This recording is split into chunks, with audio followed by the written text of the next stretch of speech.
Good morning from the Protos newsroom. The date today is Monday, the 7th of December, and you're listening to the Protos Daily.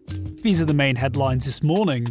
Darknet marketplaces raked in more cash than ever this year, with revenues topping $800 million. The number of addresses holding one or more Ether has hit a new all-time high, and MicroStrategy Incorporated has splashed $50 million on even more Bitcoin. At the present time, Bitcoin is trading at $19,250, up 1.2% for the past 24 hours. Darknet marketplaces brought in more cash than ever this year, with total revenues already surpassing the $800 million record set in 2019. Blockchain forensics unit Chainalysis found that although the average purchase and number of customers fell slightly in 2020, Darknet users placed more expensive orders. In particular, Chainalysis found Bitcoin, Bitcoin Cash, Litecoin and Tether to be the currencies of choice, despite the latter working closely with law enforcement to freeze, seize and destroy Tethers used in criminal activities. The research also described a correlation between spending activity on Darknet marketplaces and Bitcoin's price, with the number of users dropping significantly when Bitcoin's price crashed nearly 60% at the beginning of the coronavirus pandemic in March. Darknet markets also appear to be consolidating, with a few big players now reportedly controlling much of the revenues, with competition and increased attention from international law enforcement cited as potential reasons for the shift. A full activity report for 2020 is expected to be released next month, which Chainalysis says will detail COVID-19's effect on underground, crypto-powered markets. Ethereum fans are likely to be well chuffed leading into the week ahead, as the number of addresses holding one or more Ether has hit a new record high. According to the newly released data by Glassnode, nearly 1.2 million addresses have at least one Ether, a figure which is up 12% for the past 6 months alone. On its own, this indicates the increased interest towards the second largest cryptocurrency by market value. Insiders have floated a few reasons as to why this might be happening. The recently achieved Phase 0 of the Ethereum 2.0 update, as well as the astronomical spike in the usage of yield-chasing decentralized finance platforms this year, most of which are deployed to the Ethereum blockchain.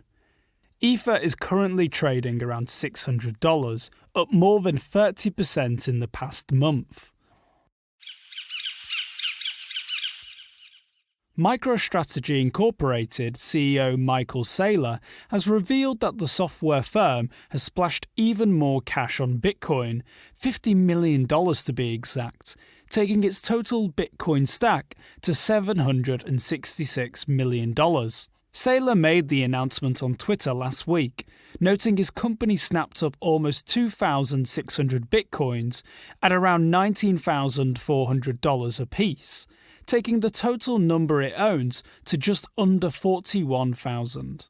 MicroStrategy develops data crunching software that helps businesses make informed decisions. The company's stock price has more than doubled since it began buying Bitcoin back in August, and boasts a market cap of over $3 billion today. Saylor, who is on record saying, quote, "Bitcoin is 1,000,000 times better than gold," confirmed in November that MicroStrategy might soon offer Bitcoin data and analytics products to its customers. China's official digital currency is now up and running and available to use. Sort of. Reuters has reported that Chinese e-commerce giant JD.com is now the first online platform to accept digital yuan, allowing it to be used for some purchases on its site. However, there's a catch. First, you'll need to have received it as part of an experimental lottery-style giveaway that was open only to residents of Suzhou, near Shanghai. But hey, you've got to run before you can walk, and there's no doubt that the move represents a significant step towards a widespread rollout. Unlike other cryptocurrencies, digital yuan is controlled by a central bank, the People's Bank of China to be precise, an approach that will potentially render the currency more susceptible to censorship than historically immutable formats like Bitcoin. Countries like Japan and Venezuela are also either exploring or using their own digital currencies, but this is a move that could put China ahead in a real-world use and may spur other countries on to hurry up and distribute their own virtual cash. Ethereum's evolution into a blockchain without crypto miners has hit another milestone this weekend.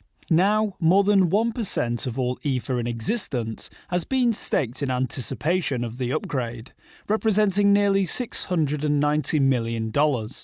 Instead of miners, Ethereum 2.0 will allow anyone with enough cryptocurrency to validate transactions on the network, with early stakers promised lucrative rewards for helping secure the network during the transition.